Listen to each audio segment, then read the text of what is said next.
जय हिंद साथियों, आज के इस वीडियो में आप सभी को कक्षा 10 गणित प्रश्नावली 7C यानी कि निर्देशांक ज्योमेट्री की जो है आपको प्रश्नावली 7C बताने वाले हैं, जो कि डॉक्टर मनोहर बुक से लिया गया है, जो कि यहाँ पर सवाल नंबर 8 लिए हुए हैं, जो कि आप यहाँ बुक में देख सकते हो। ये नई वाली बुक है, बिल्कुल नई वाली बुक है।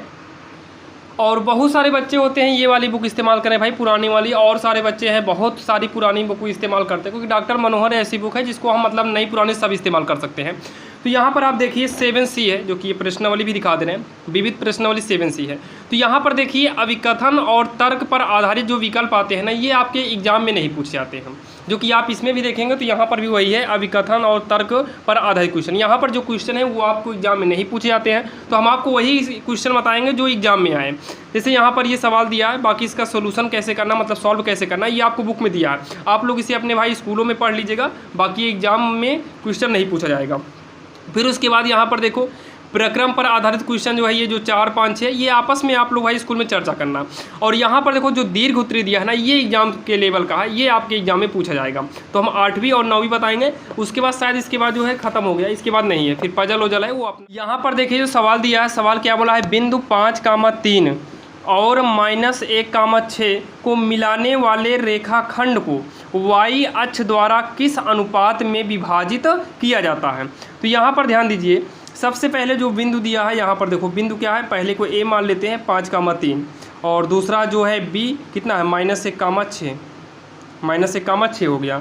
अब यहाँ पर देखो को मिलाने वाले रेखाखंड को y अक्ष द्वारा बोला है ना, तो यहाँ पर मान लेते हैं, माना y अक्ष के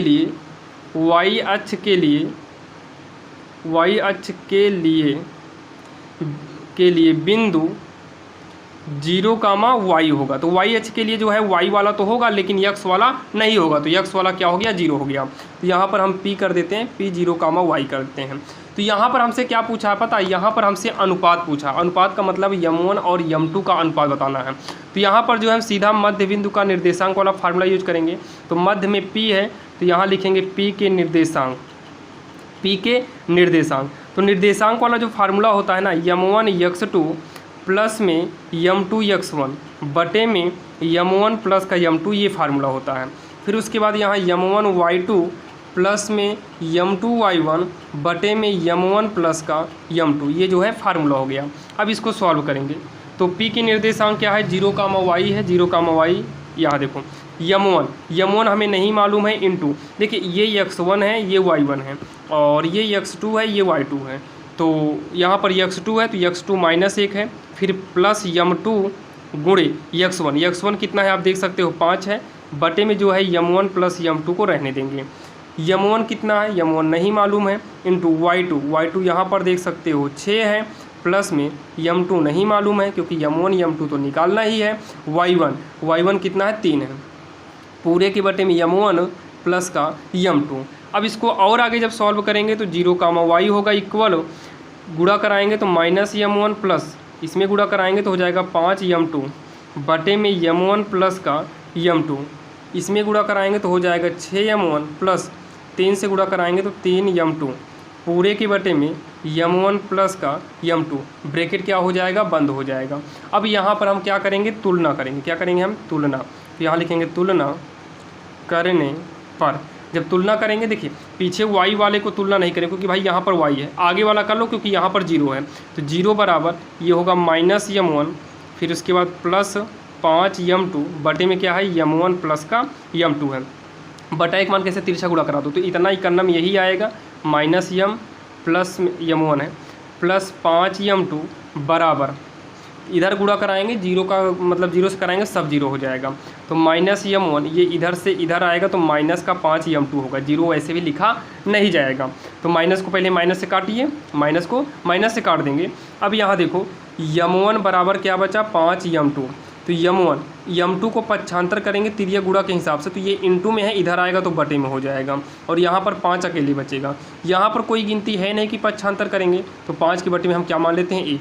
अब बटे को अगर हम अनुपात में चेंज करेंगे तो ये 5:1 हो जाएगा। और इसमें बोला था कि अनुपात किस अनुपात में काटेगा, तो 5:1 के अनुपात में ये काटेगा, यानी कि विभाजित करेगा। और यही इसका आंसर हो जाएगा, जो कि काफ़ी आसान था और आप सभी के जो है समझ में आया होगा। अब यहाँ पर अगर हम सवाल नंबर दूसरी की बात करें तो सवाल नंबर दूसरी जो है आपके स्क्रीन के सामने है। देखिए इसको कैसे सॉल्व करना है। यहाँ पर P और Q दो बिंदु हैं, तो यहाँ पर एक लाइन खींचते हैं। एक P है, P कितना है, P वाला जो बिंदु है 2,5 है, और फिर Q है, Q कितना है 3,2 है, 3,2 है। फिर यहाँ पर देखिए, फिर यहाँ दिया है PR बराबर 2QR। तो PR मान लो इसके बीच में इंटू है 2 और QR के, इसको पक्षांतर करेंगे तो इधर कहाँ पर आएगा, इधर बटे में आ जाएगा, इक्वल यहाँ पर बचा 2। यहाँ कोई गिनती नहीं है, इसका मतलब यहाँ पर बटे में 1 मान लेते हैं। तो जो PR है वो 2 हो जाएगा। मान लो यहाँ पर कोई बिंदु है बीच में, ये बोला है ना R के निर्देशांक, तो इसके बीच में मान लेते हैं R है, मतलब इसके बीच में R है और हमें जो है R के निर्देशांक बताना है। तो PR कितना है, ऊपर देखो 2 है, ये 2 हो गया, और QR कितना है 1 है, मतलब QR कितना है 1 है। अब इसको हम P कह रहे हैं, R के निर्देशांक निकालेंगे तो यहाँ लिखेंगे R के निर्देशांक, और इसका फार्मूला वही लगेगा जो इसके पहले किए थे, m1x2 फिर उसके बाद m2x1 बटे में हो जाएगा m1 प्लस का m2, फिर यहाँ पर m1y2 प्लस में m2y1 पूरे के बटे में होगा m1 प्लस का m2, और ब्रैकेट यहाँ पर हम क्या करेंगे, बंद करेंगे। फिर यहाँ पर देखिए इक्वल m1 कितना है, तो देखिए ये जो है m1 है, ये हमारा m1 है, ये m2 है, तो ये x1 है, y1 है, और x2 है, y2 है, और ये हमारा m1 m2 हो गया। तो m1 कितना है, m1 ये है और m2 ये, साइड में यहाँ लिख सकते हो सबका मान।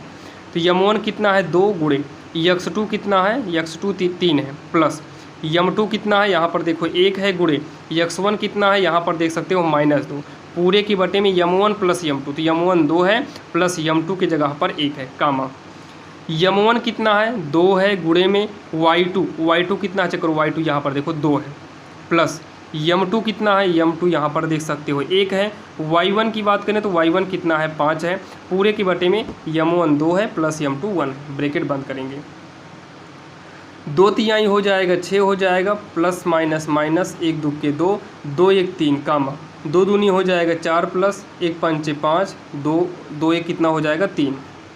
आगे सॉल्व करेंगे तो ये आएगा 4 बटे का 3 और ये 5 4 9 बटे का 3 ब्रैकेट में, 3 का 9 3 3 3 का 9, तो ये हो गया 4 बटे 3 कामा 3 हो जाएगा। तो यहाँ पर लिखेंगे अतः बिंदु R के निर्देशांक, अतः बिंदु R के निर्देशांक कितना होगा 4 बटे 3 और कामा में 3, यही जो है इसका आंसर, निर्देशांक इतना है, ये इसका आंसर हो जाएगा, जो कि काफ़ी आसान था और आप सभी के जो है समझ में आया होगा। ऐसे ही वीडियो के लिए हमारे चैनल पर नए हो तो सब्सक्राइब कर लीजिएगा, और कंप्लीट जो है भाई पूरे प्रश्न मतलब पूरे चैप्टर की हर प्रश्नावली के लिए आपको हम डिस्क्रिप्शन में जो है प्लेलिस्ट का लिंक दे देंगे, वहाँ पर जाकर लाइन बाय लाइन आप लोग सभी क्वेश्चन को देख सकते हो। तो चलिए मिलते हैं किसी अन्य वीडियो में।